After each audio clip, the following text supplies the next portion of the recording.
What's up, everybody? Another great episode of Fourth Person Point of View, baby. Hey, I just left church. Been a long time. Probably been about two or 3 months. I went to another church here, so I'm kind of like church shopping for right now. Well, I've been going online faithfully, but I said, I need to have a church where I can actually plug into every now and then. And I haven't found that yet. I was going to the Potter's house faithfully, and I stopped going there. Too much drama. So I came to another church today. And I noticed something.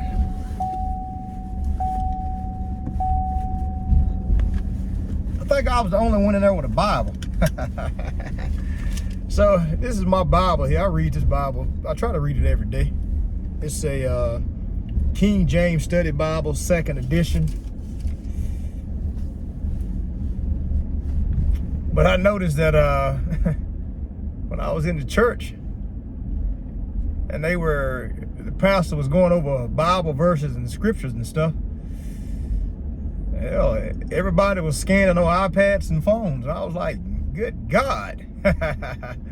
Have I really been away from church so long that I hadn't evolved yet?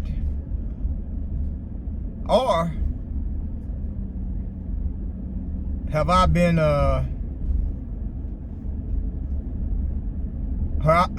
or have I been so deep in my own world, reading the Bible and trying to build a relationship with God, that I'm not paying attention to the modern trends? I guess it's a double-edged sword. I guess it could go either way. I found that to be interesting, though. Very interesting. Yeah. It made me think about another girl I grew up going to church with, Cassandra.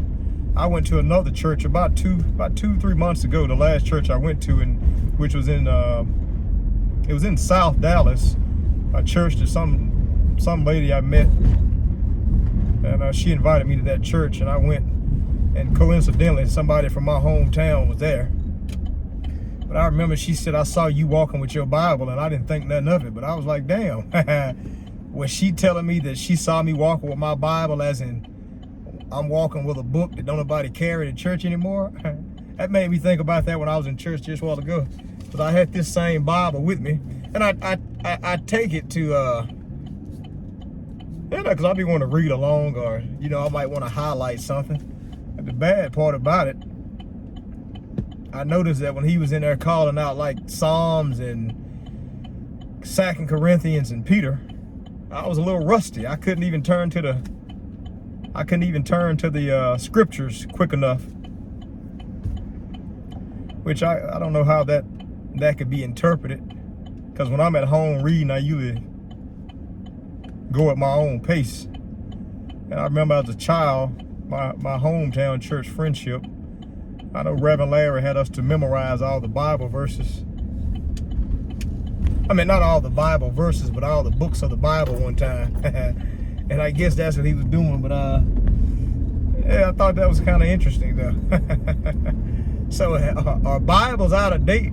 I mean, in the sense of carrying them. Do everybody use like an iPad or some type of digital Bible now? And if they do, I mean, I have an iPhone, shit, which I do with everything. I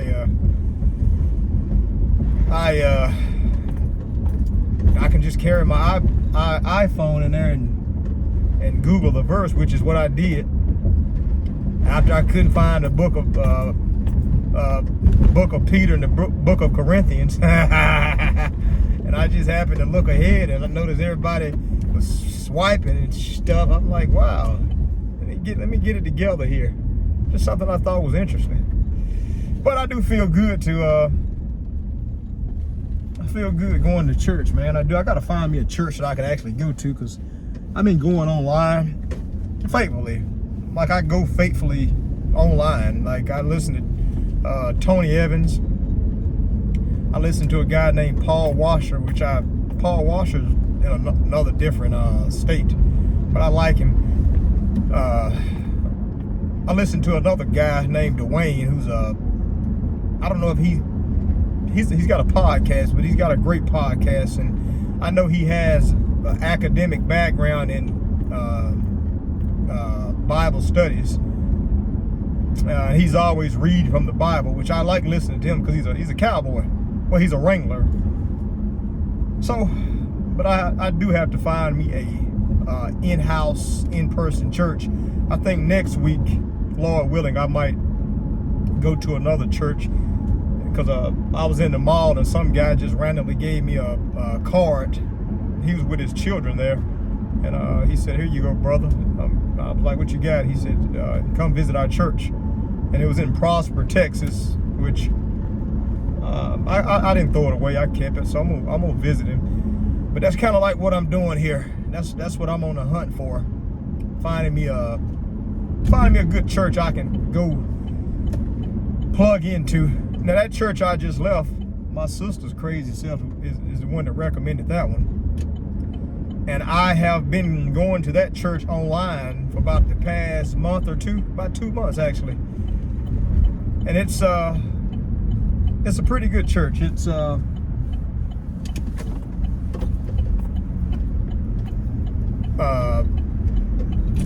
starts at 10 o'clock. It's not a very big church as far as members. I think it was probably maybe 200 people in there that time, and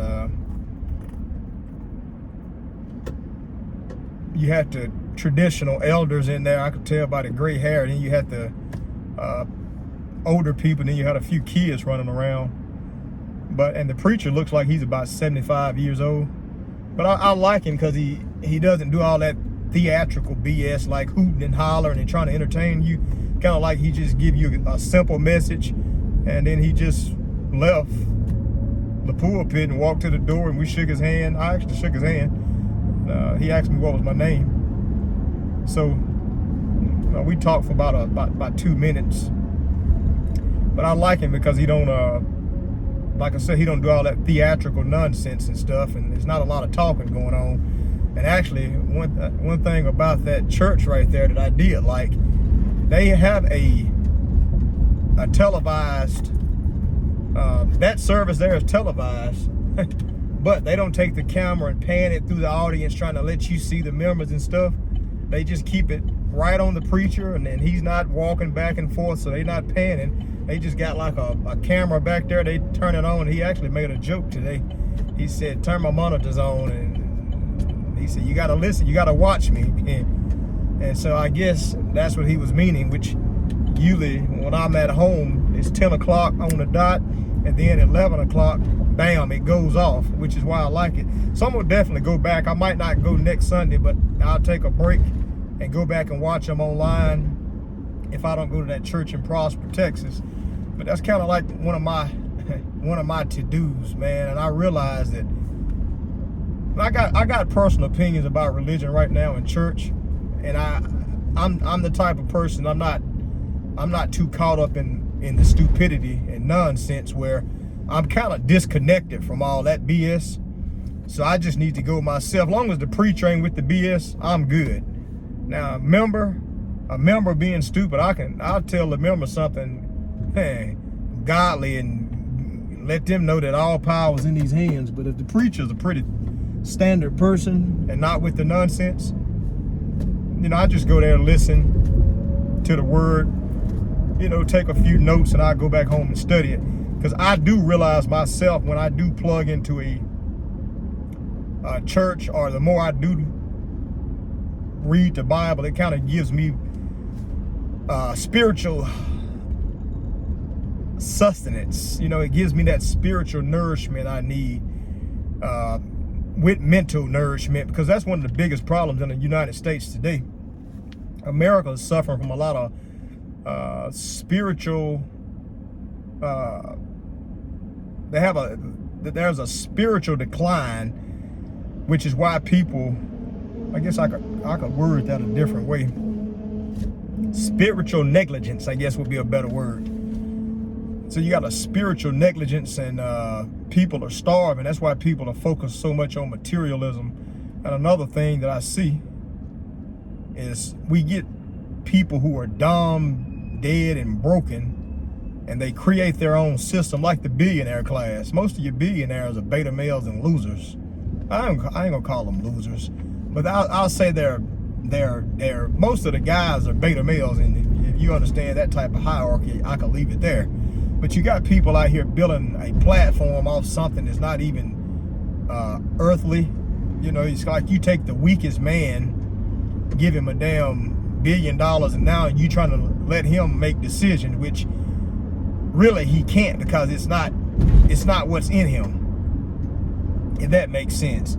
You got women that are ugly, but they go buy weave, lashes, and get a platform, and you got that person giving you guidance, which God never intended on that type of person to give you guidance. That makes sense. So that's kind of what I'm doing. Hold on, sweetheart. That's kind of where I'm coming from myself, and I like going to church because to me, I do know firsthand that it keeps you spiritually balanced. And if you're spiritually balanced and you have some type of spiritual sustenance feeding you, I feel like you can go off into this world and you can navigate better. You can navigate better, and I rather face life's problems from a spiritual and religious perspective than face life's problems in this crazy world without that, if that makes sense. Because when I was growing up, I grew up going to church faithfully every Sunday, and I swear I thought some of them people was the dumbest old bastards in the world. But I do realize that some of the little stupid stuff that they used to have us doing as a kid, it has contributed to who I am at 41 years old. It had, I must say. So I guess that's a good thing that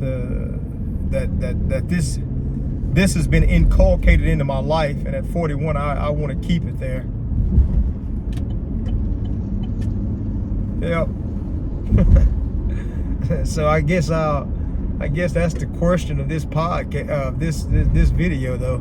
Do people carry Bibles anymore, or is everything in the church digital? One thing I can answer from that question, like I told you, I've been going to this church I just left for the past month or two online, and it does feel better being plugged in, like plugging into a physical place. To me, you get way more from it than you would get if you were not going there.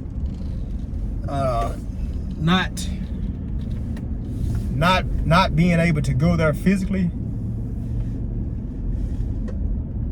I think that would kind of defeat the purpose, because part of the reason I think you go to the church is to congregate with other believers and stuff, and then you got the spiritual energy in there, the word of God, the music, the praying, the preaching, and all the other people who are coming together under one common goal.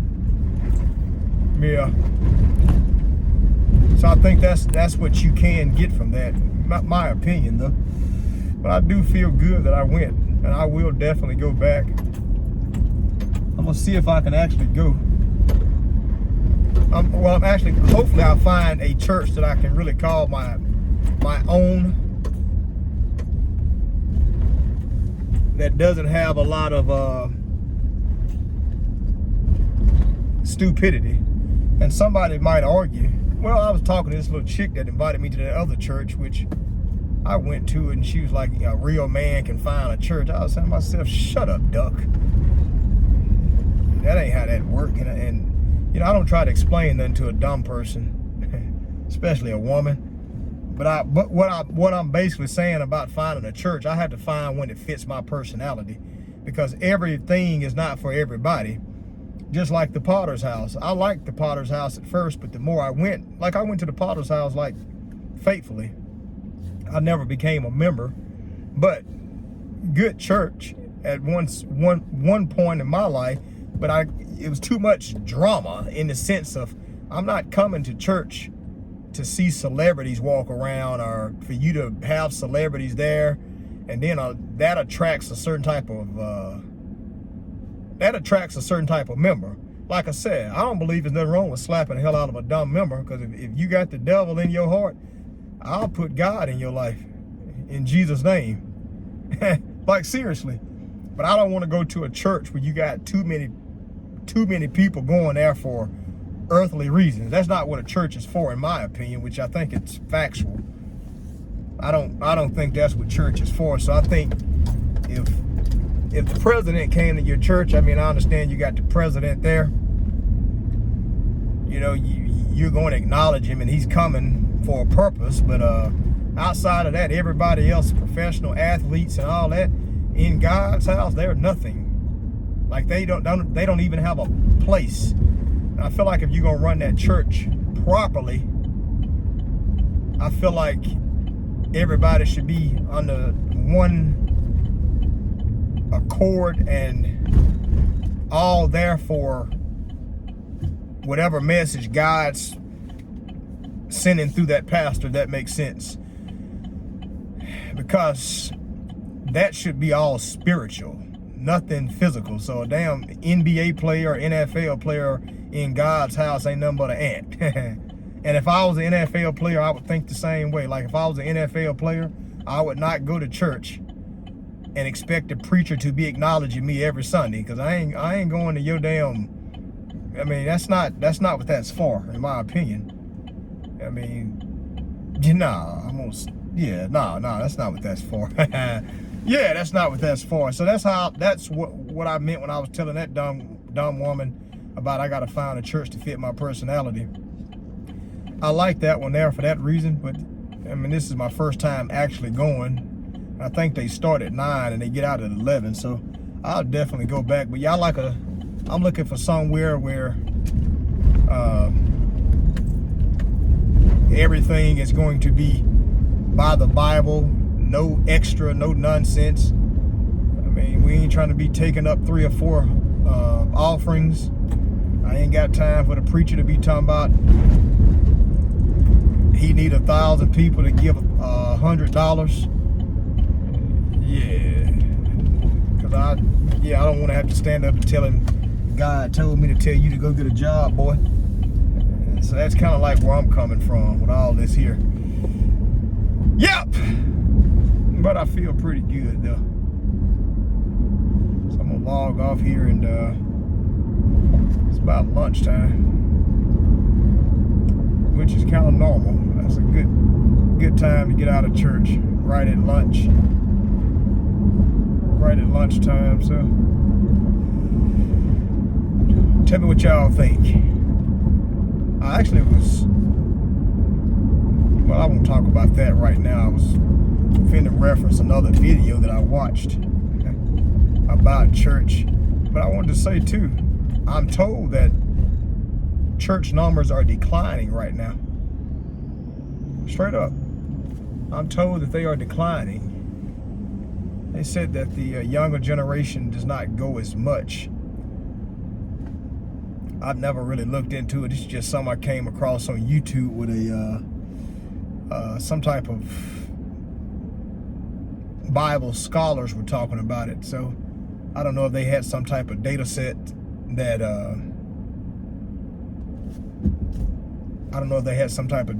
that can be, considered a good source. One church that I was going to out here in Plano, Texas, when I first told myself that I wanted to start back going to a physical church, I went to that church and I was like, man, they on some BS over here. And that same church, man, ended up being foreclosed on. No joke. That church, I went one Sunday, and there was a sign on the church that said, such and such real estate company, such and such, foreclosure, blah, blah, blah. I was like, man, And I went online and looked it up, and the church had actually been foreclosed. But I thought that was funny because I went to that church that Sunday before, and that preacher did something that was stupid, and I'm not going to repeat it. But I was like, man, why would a preacher do something like that? Or why would a preacher say something like that? And when I found out the church had foreclosed, I was like, hell, that's why. I thought that was so funny. And I actually told this little chick I used to date, I said, that church actually shut down. She was like, yeah. I said, yeah, it did. And I thought it was funny because I'm like, what kind of preacher would say something like that in the pulpit? So, you know, you got to be careful when you go into these different churches, though, if you're seeking growth. And I think that's the key to it. If you're seeking growth, you want to go somewhere where you could be spiritually fed and led, and you can develop. Because if you can't grow and develop, it's pretty much no reason of going to church yet. I don't need to go there just because it's a Sunday American tradition, and I also don't need to go to hang out with you because I don't want to be your friend. I ain't trying to be your friend. I don't want to see you wearing your dress, and I don't want to see no guy wearing his suit and his Sunday best. If you looking for that, you can go be a fashion model. Because I don't care. But I'm about home now. This has been fourth person point of view, baby. I'm out.